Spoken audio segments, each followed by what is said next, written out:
Hi everyone, this is American stage actor Jonathan Gregg. I'm currently in the process of editing this week's episode, and I have realized that some of the sound drops out a couple of times in this episode. Not a big deal, a couple seconds at a time, but don't go adjusting your dials. Just know that that's on us. It's our bad. It's in the cloud. We can't change it, but stick with us. Thank you so much for being here. I hope you enjoy this episode.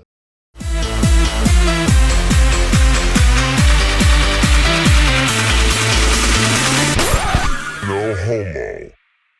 What's up? What's up? We did it. We did it. Episode 5. Here we go. Episode 5. This is the No Homo podcast with Jonathan and Tom. I'm Jonathan. I'm Tom. Welcome, everybody. Thanks for listening. Today is Monday, July 21st. We're recording on Monday, July 21st. You have to do that part, yeah, because I'm never going to get that part that right. So I'm just going to leave that to you every time to let us know when it is we're recording. No matter when anyone hears this is Monday, July 21st right now. And Jonathan is no longer making me read the log line every week. Now you guys know what this show's about. And if you're just joining, you'll figure it out. You'll follow along. It makes perfect sense. Yeah. We talk about all kinds of logical things that go together. Yeah. I'm going to do it real quick. I'm going to look up because I wanted to say I got some great feedback. Speaking of the things that we talk about in here, I got some great feedback on pillows. So I really appreciate the people who spoke up. Yeah, we got to tell the people about the pillows. Yeah, people want to hear about the pillows. Snow Home was something that got recommended from some people that I highly respect. The Snow Home, and it's with an E, so Snow E Home. I don't know. And sounds bougie. It is. Oh yeah, it's definitely bougie. But it's a pillow, man. Treat yourself. Yeah. This is shoes and tires. Someone told me this one time. Anything that goes between you and the ground, do what you got to do. I think Get I told the you best that. version. It wasn't you, but I'm sure you think that. I believe that you feel that way. It comes across. Well, someone told me that, and I recently passed it on last weekend in Shelter Island. Really? Yeah, I've heard that same advice. It is great advice, right? Like it's just anything Don't between skimp. you and the earth. You should, don't skimp on it. Yeah. Yeah. So Snowy Home, and I had a couple of other recommendations, and so I really appreciate it. We're still deciding. It's not a one-person decision. It's a group effort between my wife and I. So we are still deciding. I promise I will. I know everyone's on pins and needles waiting About to see what pillows you buy. What other feedback are you hearing these days? Well, I heard. What have I heard? I don't ask people like I don't know, man. People are saying. What are people saying? Let's get into some feedback. Oh, I know. Here's one I'll throw out there to you. Yeah. Someone asked me if you were, if it was a joke or if it was genuine when you talk about having been trying to get him in my pants for 20 years. And how would you answer that? I would answer that to say it is genuine and also can be taken tongue in cheek. It is fun. It's a fun flirtation. But also like. It's like, I'm just joking, unless you go and do it, Yeah. I mean, I definitely want to get in your pants. That's for sure. Like, that's definitely a desire of mine. I used to like really try 10, 15 years ago when you were single.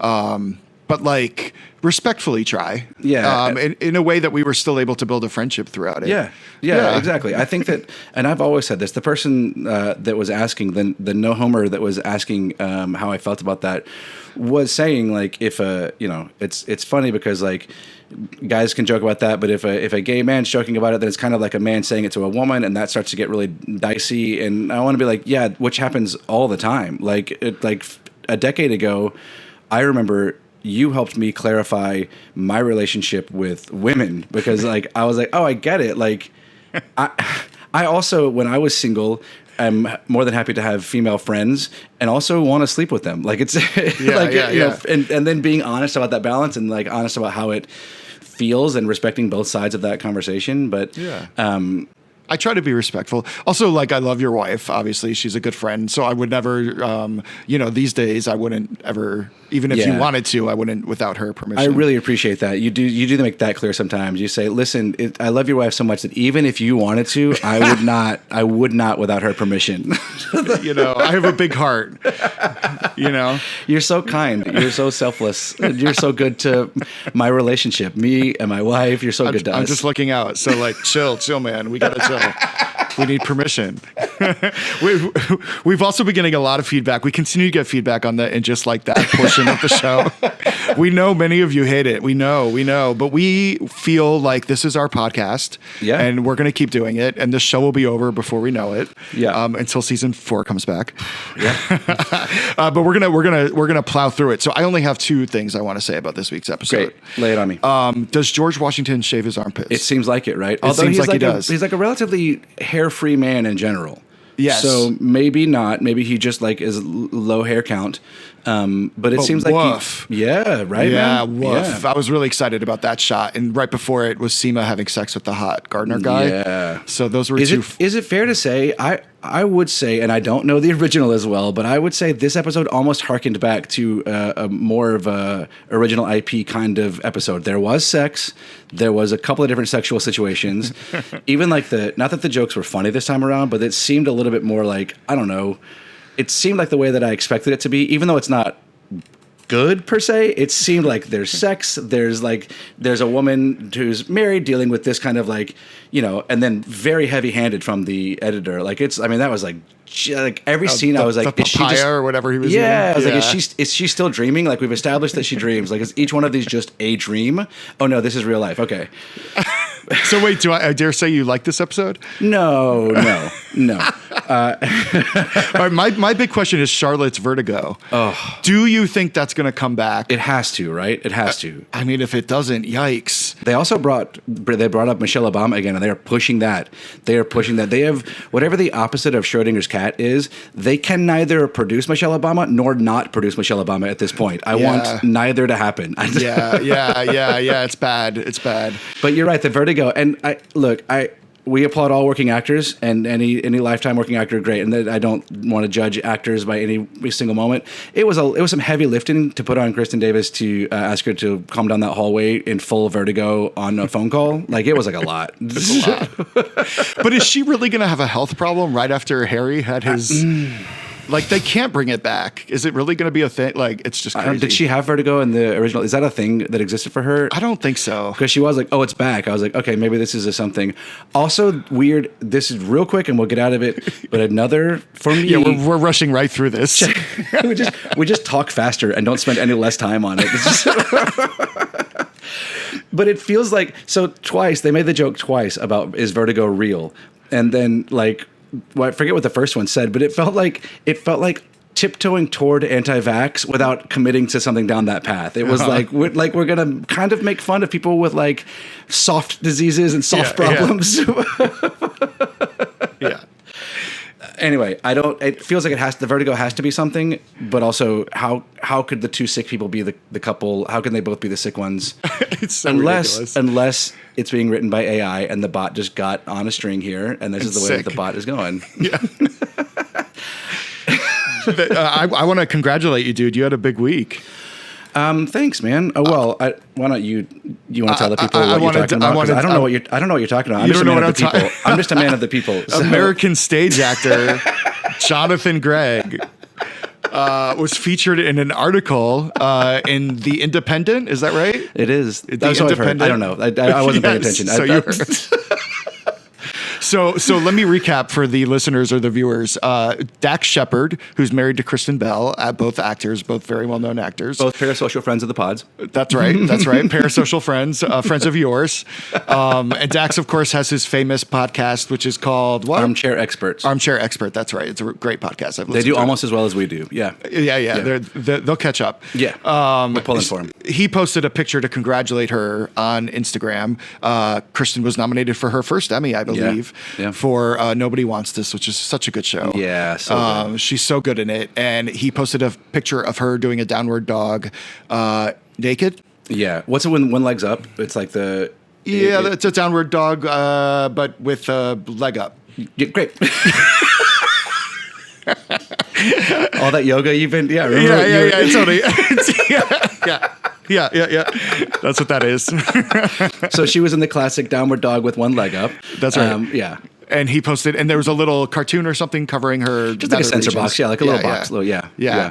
And I was scrolling through Instagram one morning and this past week and saw that post. And, it's a post that demands you stop and look at it because you're like, what am I looking at? And you know how Instagram will like pull comments from people you know?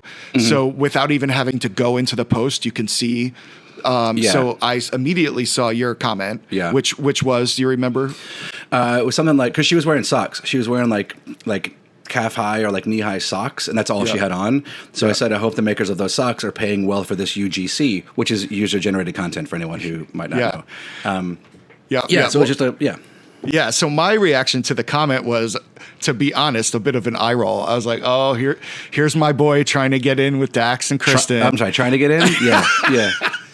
Trying to get in? Yeah. Yeah. And then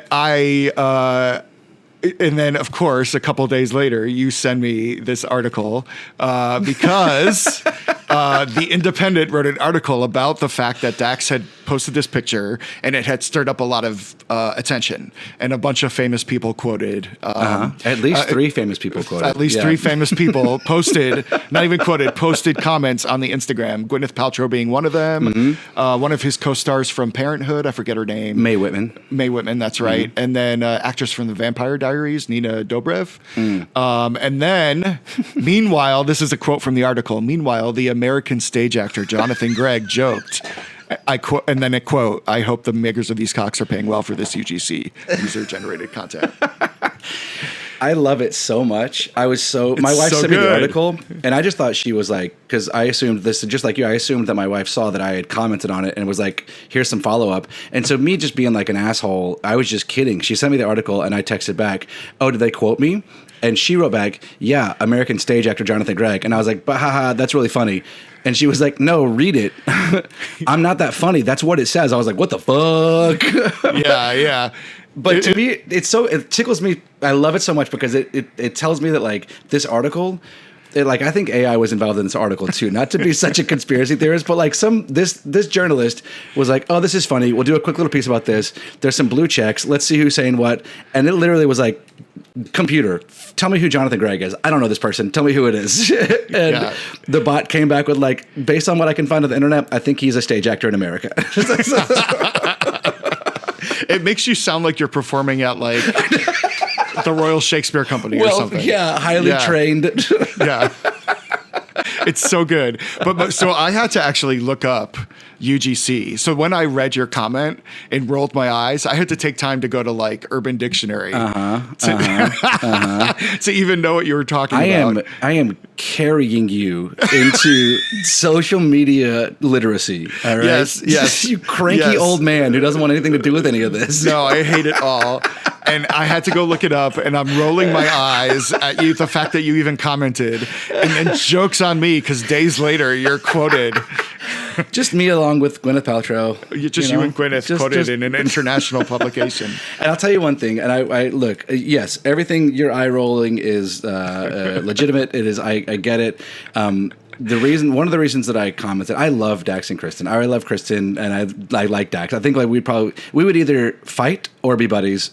We would either fight and then be buddies, or just be buddies from jump. And I just like the way he is. I think he's a blue collar guy mentality. Yeah. Like I like him, and she's so cool. She's so fun and seems so cool. And she, like, in a little way. I mean, in a big way, but little in the grand scheme of things. Like she got me my first round of followers when I went viral the first time. The first video I had go viral is because she reposted it, and that like blew my mind anyway, because I was already a fan. Like we're fans of Kristen Bell in this house. We like Armchair Expert as a podcast. We love The Good Place. So Dax and Kristen we're fans. Sure. And so like years ago, whatever, the first time that I went viral was partly because of Kristen Bell. Yeah, we owe it all to Kristen. We owe it all to Kristen. So yeah. So, Kristen, when I know you're going to listen to this episode, and we just want to say thank you. We want to say good luck at the Emmys, and thank you. Congratulations on your first Emmy nomination. Congratulations. Well deserved. That show is so good. I love it.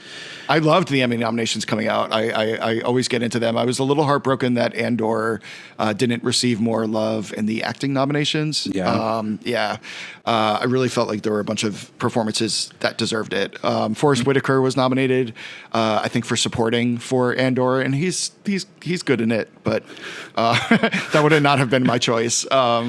So I was a little bummed about that. But one of my favorite shows of the past couple of years, Somebody Somewhere, has a HBO Max show. Have you seen it? Yeah, I love it. You watched Love the whole it. thing? Yeah, I think so. I think we're caught up. It's 3 seasons. It just Yeah. ended. Yeah. And it has not gotten any Emmy love. And they just announced that they were canceling after the 3rd season. So they did wrap it up really nicely. And Bridget Everett is the star of that show. She was not nominated for actress, which I was really holding out for. But she was co-nominated for writing one of the episodes along with the creators, Hannah Boss and Paul Thurine. Hannah and Paul, I've been following for years. They are 2 of the founding members of a theater company in New York City called the Debate Society. They used to produce I don't know if they're still operating. These guys have moved on to TV and film now. But Paul used to design all the artwork for the Astoria Performing Arts Center, where I was the artistic director. So he designed all our show posters. Oh, wow. While he was writing. And so I'm so happy for him. Congrats, Paul. Yeah, that's so cool. And Emmy nomination. And then Jeff Hiller was nominated for supporting actor. Jeff Hiller. So good. What a talent. What a soul. I saw him in Bloody Andrew Jackson off Broadway and then on Broadway, and just like he's so talented and like I don't know, parasocial again, but like seems like such a genuinely kind, effervescent kind of person. Yeah, he's amazing, and if you haven't seen Somebody Somewhere, I recommend that you watch it. It's on HBO Max, half-hour episodes, goes down really easy, heartwarming, beautiful show about being accepted wherever you are. Yeah. And if you ever need a aperitif after some of that, you can watch Bridget's. You can kind of rabbit hole down Bridget's like YouTube of her. Like she's a singer and she's cabaret like performer. Yeah, her cabarets are hilarious. She's just body with a huge voice and like just balls out all the time. She's really fun. Yeah, totally. That was my first experience of her. I saw her live. Really? And it was blown away. Like, who is this woman? Yeah, for sure. Yeah. And then Adolescence, of course, like swept a bunch of the nominations, probably a front runner for a limited series because it's only a 4-part series that won't come back. And the little boy in it was nominated for supporting actor. I think he's pretty much a favorite to win. If he does, he'll make Emmy history as the youngest acting award winner. How old is he? Oh, I don't know the answer to that. I want to say he was 9 when they filmed, but I'm not totally sure. Don't. In true no homo fashion. Yeah. Don't research. We don't research. Strong opinions on barely researched sources. That's He's young. He's like preteen. Great. He might be a little older than 9 actually, but it made me think about I know a bunch of. I wanted to ask you about this really because I don't. If I'm correct, I don't think you have watched Adolescence. I have not watched it. That is correct. Yeah. I know a bunch of parents in my life that haven't watched it because of the subject matter. For people who don't know, you learn this pretty quickly in the first episode, so I don't think I'm really spoiling anything. Adolescence follows the unraveling in a small town in the UK after a young boy commits a murder of a classmate, a young girl, and trying to understand what happened and what went wrong there. It's a lot about social media, how online kids are online these days, and what that does to their lives and how they grow up. It's a heavy show. It's also like beautifully done. It's pretty affecting. Every episode is one shot. Each episode is an hour. It takes place in a different location over, I think, the course of a year. And each episode is done in one take. So it's 1 hour of continuous shooting. And some of them one episode takes place in the school where the kids go. And so you're going all over the school, inside, out, inside again. And it's just one shot. It's amazing how they do it. And it's really, really affecting and a sort of a powerful message. I think sort of specifically for parents, the show really indicts, how online kids are. I think I've said that, and how the dangers of that and what it does in terms of bullying and their relationships with other kids at school. And so I guess I want to ask you, like, as someone who doesn't have kids, what is the thinking behind a parent who, because I'm genuinely sort of baffled by it. Why would a parent not watch something that could potentially help them raise their kids and help their kids not be at risk for something like what happens in adolescence? I mean, you're asking me like why we haven't watched Adolescence yet, or why a parent? Just because you, I think you can better speak to a parent's perspective than I can. What is that thinking? Excuse me, sorry. I think that there's a couple things at play. One really, without getting into any of the parent, like the psychology of it, is like just time available. And like, that's just, like we've talked on the pod before about making time to keep up with the news a little bit, listen to a 15-minute podcast, read one essay.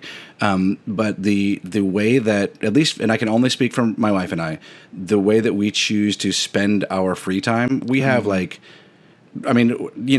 we have, frankly, 2 episodes of TV max a night, like to get something in. Usually, maybe we watch something, like that's the hope. And we have a movie group. Shout out to COVID's Movie Club. So we've got 2 movies every 2 weeks we've got to watch also for our movie club. And so our time spent on entertainment is just pretty limited. And frankly, like it's not, as far as like this show goes specifically, I wasn't against watching it. Like there are shows people have been like, as a parent, you might not want to watch Euphoria, and like that came up with Adolescence, so you might not want to watch it.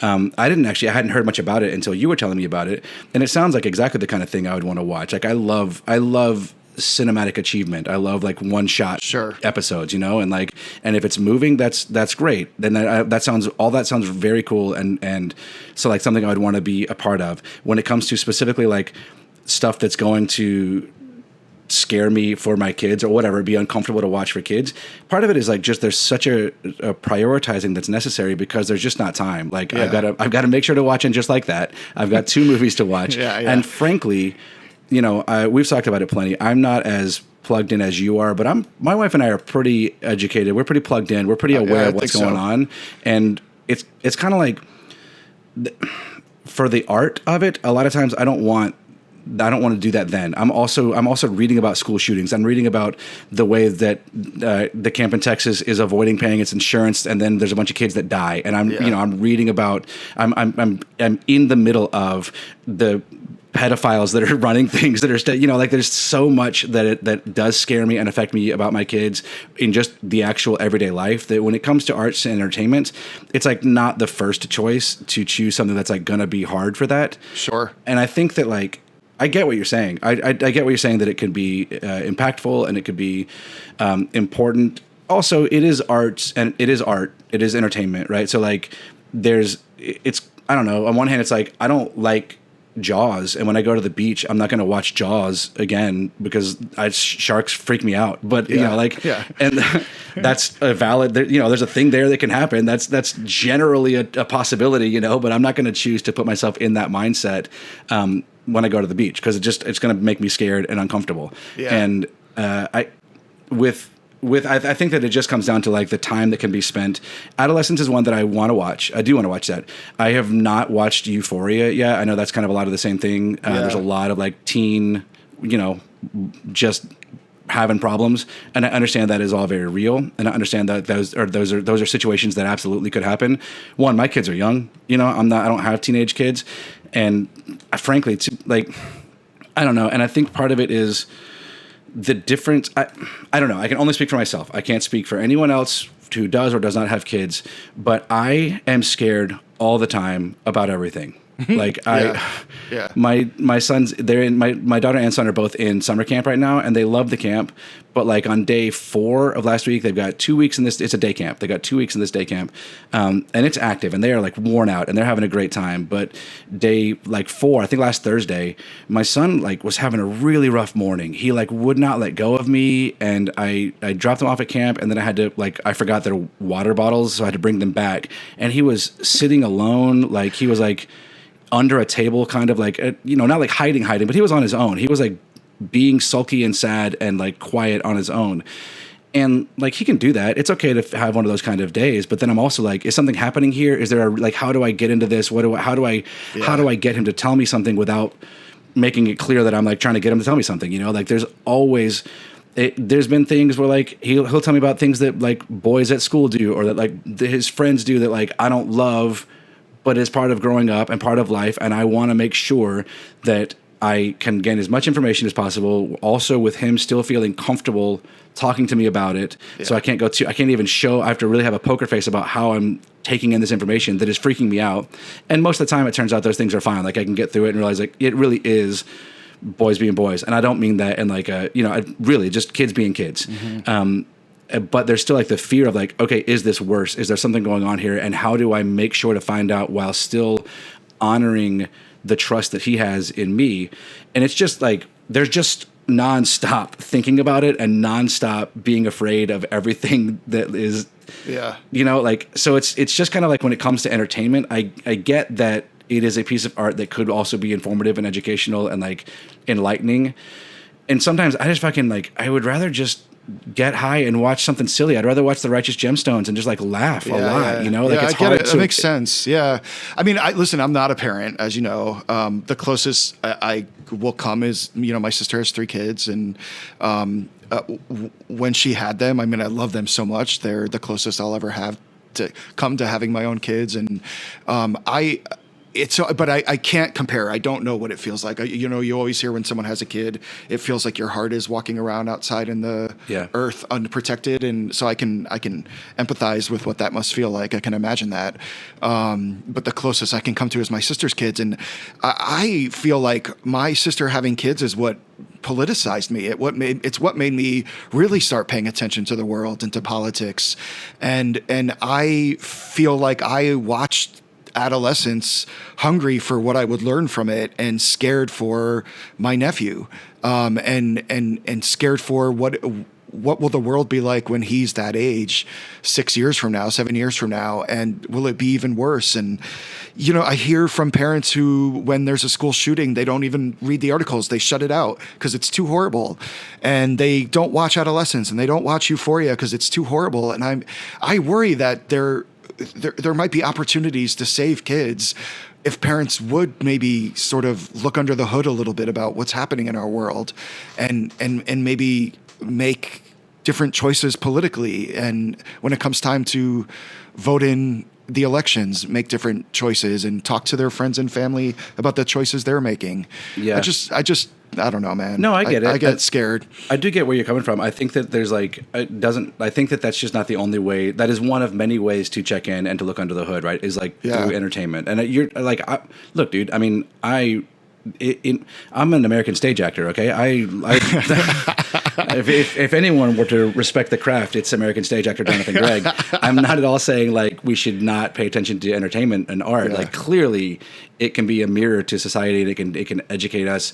It's just also my wife and I are very aware of how like our kids are not online, and they play fucking games on their iPad. If it's connected to Wi-Fi, there's commercials coming through all the time, and we have to be diligent about what kind of commercial, what ad, what pop-up, what bullshit is on the iPad at that time, Yeah. And our kids are still pretty young, so we're like, I'm not at all going to pat myself on any kind of back about like how little screen time they have, but they don't have a lot of like access to the internet. They're not like.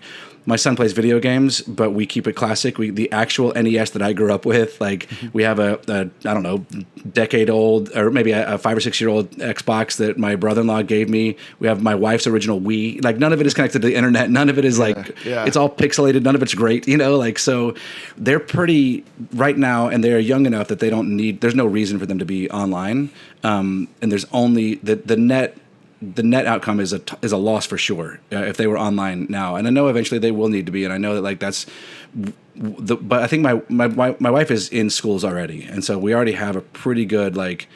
I mean, I'm not going to rest on it, but we do have an awareness of what is happening and how to try to combat it. And really, the answer is like you can put up. It seems like the answer is. You can put up as many barriers as you want, but kids are going to figure out what they want. So it's just like building at home, making sure that there is the kind of trust and that they have the kind of like inherent self-confidence that is real, that is in themselves, because they're going to be bullies, and it might be online, it might be in person. There's like the dangers are nonstop. The world is terrifying when you think about when you realize your heart is on the outside of your body, walking around unprotected. And I get that art is important, and I totally agree that art is important, and I totally agree that it is one way to learn some things, and you can feel feelings, and it can like motivate in any direction, lots of different directions. And for me personally, and I can't speak to everyone. I don't know about what like your sister and their family. I don't know where they are on any of it. Like my wife and I want to watch Adolescence, we just haven't yet because just for timing. And like. I don't know, maybe someday we watch Euphoria, but sometimes we just miss shows. It's not like we are going Sure. to, we're not aggressively ignoring it because it deals with stuff that kids deal with. Yeah, it's yeah. like, that does sound hard. I don't want to see right now, while I've got a 6-year-old and a 4-year-old, what kind of drugs they're going to get into, because like, hopefully I can talk to them and tell them to wait a little bit on drugs, and they can can learn to enjoy them later in life when their brains are more wrinkled and they can handle that kind of thing. Yeah, But totally. like, there's only so much prep you can do, I think, and like, I don't know, if you got to fit in and just like that and a couple of classic movies for your movie group, there's just not time for You have to prioritize. yeah. Yeah. Also, like when the end of the day comes, like it sounds like genuinely really good TV, and for Adolescence, I absolutely think we will watch it. But I got to be honest, like I love putting the kids to bed and getting almost too high and just watching TV that doesn't super matter. Yeah, like, totally. Yeah. Is it an escape? Yes. Is it the most healthy? Probably not. But that's like for the moment, that's where I kind of my entertainment comes in. Is like what can I check out to? And this. As a benefit, as a compliment to this, it doesn't seem like this is one that you can just turn on and check out to. No, not at all. Not at all. I remember one time, I feel like, and I'm going off script here, this is not in our outline, but the Hannah Gadsby special, Nanette, Yeah. I remember you asked me if I had seen it, and I had just seen it, and I said, like, yeah, I really loved it. I don't think that it's really meant for me, but I really loved it. And you said, I actually think that it's specifically meant for me. Because, I mean, she is speaking to straight men and, like, the middle, like, the patriarchy and all, like, and I liked the way that you put that because the audience for that show is not straight men. It's the other people who are affected by straight men. But the message, there's a clear message for the patriarchy. And I think the same thing here. Like there's clear messages for parents in these things. It's like a tough hang and it's like tough to confront and be with. And I think it just, I don't know, the best I can come up with is Jaws. Like, you can watch it to be scared, but then you don't watch it for like how to prep for the beach. Yeah, sure. I do encourage people to challenge themselves though with like, you don't always need to, like I agree. I like to end my day with some cotton candy TV. It's easier to watch that right before going to bed. But I do like to try and balance it with something that. I mean, we're watching tough. The Bear, and Jesus, I've been in therapy for 8 years to deal with the stuff that Carmi can't get through. Like, I'm like, dude, you got to step up, man. You got to start recognizing some of this yourself. But I still watch it, Like, so totally, there's some of that. I'm not indicting you. I'm indicting the rest of America. I've been thinking so much lately about. I mean, the divide in this country and the conservative and liberal and like, I spend time sometimes thinking about like the conservative world outlook and trying to understand it. And I have been thinking lately, and I want to like sort of test this out on you. Like I feel like there are certain people that are born who want more, who want to push, who want more than the small town they grew up in, who are hungry to learn more, who are hungry to meet different kinds of people, who want to try and make more money than their parents did, who want to try to pursue a dream, who want to live in the big fancy city, right? Like, and then there's some people that don't want that. There are some people that want to grow up in the town they grew up in, maybe buy a house next door to their parents, take over the family business. Not all of which is okay. Like, I've been trying to tell myself, like, I guess, like, I get caught up on, like, I wonder. Okay, I've been wondering, like, is the internet has sped up things so much. We have access to so much information in a way faster that we didn't, so that people who don't want to move that fast, people who want to move at a slower pace, who don't want things to change as much, are being forced to confront things quicker than they're ready for. And so there's like maybe a backlash because of that, if that makes sense. I think about like the gay movement and like the thing that put gay marriage over the top wasn't politics, really. It was that time went by and enough people realized they knew gay people. Yeah. Right? And like Will and Grace being in everybody's home over many seasons is credited with helping that movement. And so I don't know, I think about it in like the trans fight right now, and I feel like that's mirroring a lot of what for sure. I don't know, what are your thoughts on all that? I think that like there's certainly that kind of like whether it's social or mental, emotional, like that inertia is certainly real. Like some people move and some people don't, and neither of those are wrong. There's positives and negatives to both of those. Those are just ways to be. Yeah. I do feel like some of the messaging around that has been weaponized, so that, like, you're right, the internet has made things a lot more accessible, and people are having to. I mean, they're not really having to confront, but they're being told to confront these things because they're seeing them online, and they're being told to have an opinion about them. And like I didn't grow up in a small town, but growing up in North Alabama, like, it's one thing to, like, yeah, if you don't have to be on board with everything. You don't have to stay up late. You don't have to go out dancing. You don't have to, whatever it is. You don't have to do those things. You don't have to like art. You don't have to go to the symphony, whatever, like whatever it is that you want, you can just do. But somewhere along the way, it got tied in with, like, if someone is feeling like they're having to move too fast, then it's okay for them to be angry about it and to, like, yell about slowing down. Like, if it's one thing to want to be slow and to not know how to not be interested in how to, like, catch up with whatever progressive thing is going on, but it's another thing to be mad at people for moving faster. And I think there's something like there's somewhere along the way, and I think that it was just intentional branding. It feels like conservative, like, as a kind of political, the Republican Party, and, like, certainly MAGA within that is. But even before MAGA, like, it really pinpointing the fears, like making those things fears, whether it's immigrants, whether it's homosexuality, whether it's transgendered, like, all of these things are, like, being pointed at as things that people should be mad at and should be scared of. There's problems here. There's something bad is going to come from this. They're taking away your rights because they have more things going over here. When really it's like, it doesn't fucking matter to you. Like, if it doesn't matter, that's fine. You don't have to be you don't have to be on the cutting edge of everything, but also, like, if it doesn't affect you, don't make up a reason for it to affect you. You don't, like, have to be mad about it. Like, I think that one of the things, and this is a thought I had about a progressive thinking friend of mine, in fact, a gay friend of mine who you have another gay friend? What's that? You have another gay friend? Well, just the ones that you've introduced me to. Okay. They all know that I'm your straight boyfriend. Good. Thank you. Yeah. I don't exist outside of you at all. When Thank you. Carry on.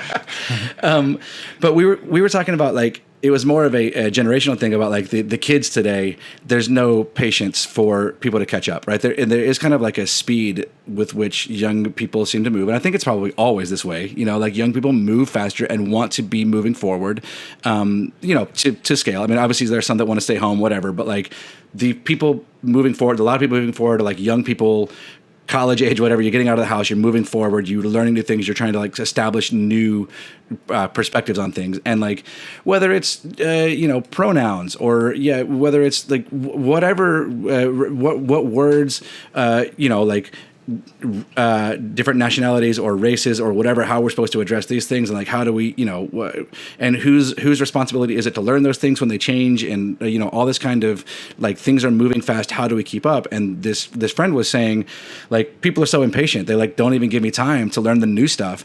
And to me, it's like, sure, I think that's true, and there's something valid there. But it's like, you got to look at the way that you're doing it, because if you're like, I'm here to learn, I'm trying to learn, I'm not going to get it right away, but I would love to learn what it is that we're doing here, because really what it comes down to most of the time is fucking changing a couple of words in your vocabulary. Like, you're going to learn someone's new pronouns. You're going to learn a new word for a thing that makes people feel better. You're going to learn we don't say this thing anymore because it makes people feel bad. Like, that shouldn't be that hard to learn. And when you go about it with, like, these kids today are so impatient. They don't let me learn they don't even give me a chance to learn their dumb new words. Like, they're doing these stupid new kid things, and they don't even give me a chance to learn it. Well, you sound like people sound. This was a gay friend that said this here? Yeah, that's why I think it's progressive very gay highly friend? ironic. Yeah. And that was a point that I made, was like, I mean, aren't you kind of, like, a part of this? Like, don't you know what it's like to, and I can't speak to anyone's journey through any, but, like, it does surprise me that a person who is gay and has been through this exact same conversation in a different, like you were saying, that kind of has moved forward. The gay community has it's not exactly an equal rights kind of thing. There's still a lot of problems, obviously, and there are people who want to push back against it. But the gay community, through a lot of work and through a lot of time, has made a lot of strides. And it surprises me that someone can have been through that and then still be like, yeah, but these fucking kids today, they're just too impatient. They move too fast and they don't listen. They don't, like, I think so much of it has to do with perspective about how you address it. If you're genuinely willing to learn and just like maybe a little slower, or like don't have the bandwidth or the speed of brain to keep up, like that's one thing. And if you're just like, I guess I got to learn this new dumb thing and you give me a minute while I learn your new stupid word for a thing, that's a different, I don't think people have to be patient for that kind of thing. And has it manifested in your life, this dichotomy of like you were someone that moved to the big city? Is that something? Yeah, I mean, I think so. I think that a lot of my family, I think we brought this up a couple of weeks ago when I was talking about my sandwiches falling apart. And my parents, they were also young at the time, and they like would laugh at me, and it made my anxiety even worse.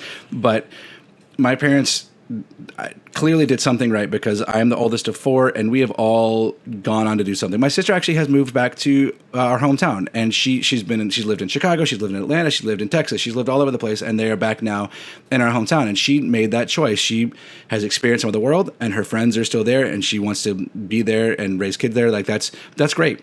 I have a sister in Atlanta. I have a brother in Kansas City. Like we've spread out, and we're doing things in cities or making the choice to have come back home, and we all have that drive, that thing that is like, let's go, I got to go do something else. Yeah. And then if it ends up coming back to a slow place, that's, or a more sedentary, whatever, a softer or slower place, that's great. But we all have that. We were encouraged to do that. So like, it's tricky because I do think that my parents and the people who raised me and the city in which I was raised and the culture in which I was raised is inarguably a more conservative, not interested in moving super fast kind of place and mentality, but also like gave me the chance to go do that.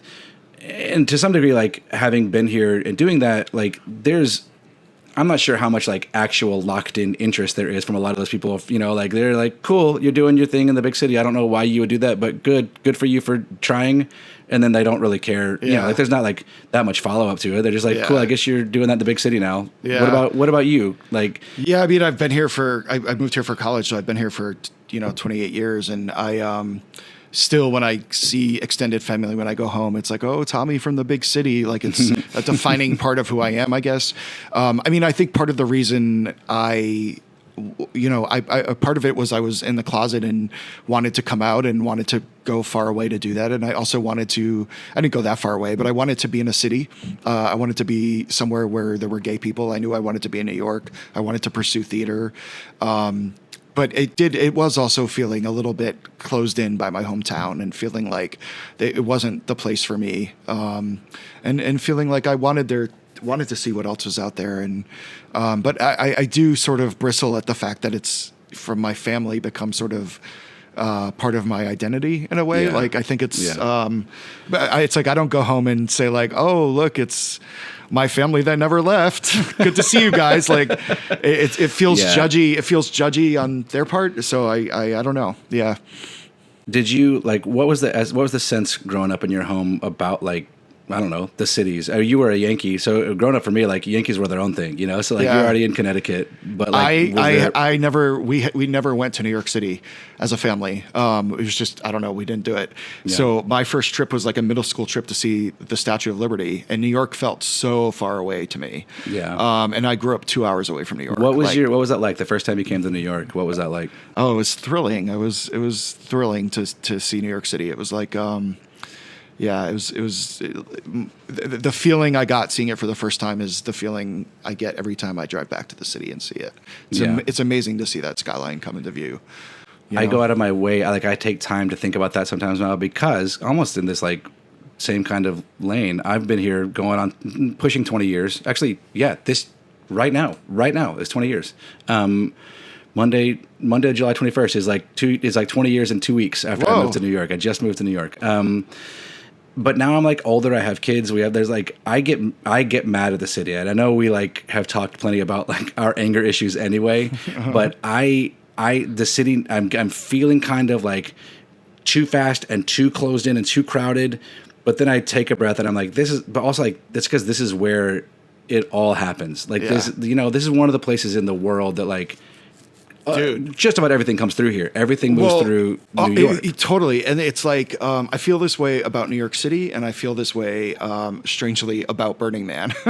They feel similar to me for this one reason, which is the majority of people in New York City have chosen to be here. There's plenty of people that grew up in New York City, obviously tons, but the vast majority of people in this city have chosen to be here, and it is not an easy life, and it is not affordable, and it's a hardship to be here. It's hard to get on the subway every day. It's hard to fight through the crowds. It zaps your energy, but it's also thrilling, and it is thrilling to be in a place where everybody wants to be. It's just automatically you're meeting a different kind of person, and I felt that way the first time I got to Burning Man for the first time. It's so hard to be there. You're living on a desert that's trying to kill you for a week. It's expensive to get there. It's hard to figure out the logistics. You have to be sort of crazy to be there. And so automatically every single person you're meeting at Burning Man has like a fire in them, because you're like, I like you already. Something made you want to be here, and you had the wherewithal and the spirit to get here. So that automatically, like, you've passed the test, and I want to know more about you. I always feel that way about New Yorkers as well. I love that about New York. I just want to take a moment and applaud you. I think that it did take 4 full episodes and 45 minutes into the 5th episode to bring up Burning Man. I'm impressed. That's honestly, I've been expecting it for hours, episodes and hours. And I brought it up before you brought up CrossFit. So at least neither of us is a vegan. That's true. Yeah. On that note, do you know what it's time for? I do. Who would you fight? Who would you fight? Pow, pow. How's my tempo? Is it better now that I I'm think doing it's it great. alone? I just got to get out of the way. Clearly the problem was me, and I can own that. I can wear that. I needed American stage actor Jonathan Yeg to step aside. It doesn't reference my musical theater background at all, so I don't even. Maybe I just shouldn't be singing anymore. I should stick to my stage acting that I'm known for internationally now. Yes, Shakespeare. Who would you fight this week? Okay, speaking of New York, this is a very kind of New York-centric fight for me this week. I would fight pedestrians who walk slow and think that they have the right of way because of some kind of like moral superiority, and not just because of like their own safety. Like few things make me more mad than when I'm in the car and someone's jaywalking or whatever, and they're like just taking their sweet ass time, or maybe they'll even like look at me like, "What are you gonna do, motherfucker? If I hit you, you die. This is not because I'm not giving you the right of way because I like respect you more or something, or because you like I have to somehow genuflect and give you the space you deserve, oh royal one who's walking. I'm not gonna fucking hit you because that would be murder, and I would go to jail for that. Like just." Keep it moving. Get out of the street. Don't think that you deserve the right to walk at your own pace. You just deserve the right to feel safe when you walk around. Pedestrians do have the right of way, though, no? Yeah, because otherwise they would die. I have to be honest. I'm guilty. You're driving more now because of where you guys live. You guys use cars way more. I don't have a car, but I use one often. I have a car that I borrow from someone. But I primarily am a pedestrian in the city. But I so very easily can switch from your anger to pedestrians. As soon as I'm driving, I'm right there with you. But the second I'm back to being a pedestrian, I flip back into owning the streets. See, I will tell you this. I give drivers dirty looks, like I dare you to hit me. Yeah, I'm because there's such a type of person that like the root of that type of person is like, you didn't do anything to earn that. You did not somehow make yourself. You didn't alpha me. I'm not like I'm walking. I'm not gas guzzling. I'm green. I'm conscious. I'm saving the earth. Yeah, that's what you're doing, saving the earth. When I walk, look, of course you get the right of way. Just like put a little hustle in it. You know that car, it's not like the drivers aren't just like seeing how much gas they can burn, driving in circles around New York, and they're just having to wait for you to move while you're doing something important so they can just keep guzzling gas. Like maybe just put a little hustle in it. It's like, if we're all going to be here on the same team, be on the same team here. Of course go. Of course you have the right of way, because if you don't have the right of way, then you die. So I get that. You should have the right of way. But you don't get the right of way because you are somehow superior in this moment. You just would die otherwise. Fair. I'll try to be better at it. The people I want to fight this week are Labubu collectors. Do you know about Labubu? Okay, I did not until you told me about it last week. You told me, you set me up for this, you let me know this might be coming, and I had never heard of it. Yeah. And then you sent me an article about it. Yeah. Yeah. And I said, well, this looks really weird. And you said, yeah, this is the Labubu thing I was telling you about. And I was like, no, I fucking know it's what you were telling me about. You have so little respect for my ability to carry a thought over. Like, I just wanted to make sure I was clear. So for those who don't know, Labubu are, I don't even know how to describe them. They're these new toy doll things that have like a scary monster face and like troll type hair. They look like 10,000 other toys that have been invented in the last 30 years. They look like a mashup of like Cabbage Patch dolls and monsters. And is it the 2025 Beanie Baby / Cabbage Patch Kids / whatever? And it's stupid in all caps. And apparently some are selling up to $300. They're collector's items. Wow, all right. I think they're made in Japan. I don't know. And like, there's a part of me that like, the world is hard right now and people should find happiness where they could find it. Absolutely. Who am I to judge? Collect your Labubus, but also maybe get a Roth IRA and maybe don't collect the Labubus anymore and put that money. There's all these articles coming out about Labubus in the rave scene. Ravers cannot afford Labubus. I know ravers. Ravers need Roth IRAs. Oh, their budget, they are not budget conscious at all. These ravers, it makes me mad. And like, sure, buy a kid a Labubu for Christmas, but I don't think. Maybe their Labubu spending is from their discretionary funds. Maybe it's like, maybe they've already got it budgeted out. It's like they're going to cut back on the party goods necessary for a weekend, and they're just going to buy a Labubu instead. I guess so, but I think it's a sign of the demise of humanity, and it makes me sad. It really does. Just to be clear, find your happiness wherever you can, but I see this as the demise of humanity, and it makes me sad. It does. It does. It does. All right, that's the pod, everybody. Thanks for listening. You want to read us out? Sure. Yeah. All right. Thanks for listening. If you enjoyed this episode, make sure to like and subscribe to No Homo with Jonathan and Tom on all podcast platforms and YouTube. Graphics and music by Matt Ladner. The opinions expressed... Almost. The opinions expressed on this podcast are solely those of the host and are intended for Good Lord, I lost it altogether. I can't do it. American stage actor Jonathan Gregg, everybody. Thank you. Have a good week. Oh, I got to get back on stage where I belong. I got to get back to my roots on the American stage. I love you. Bye.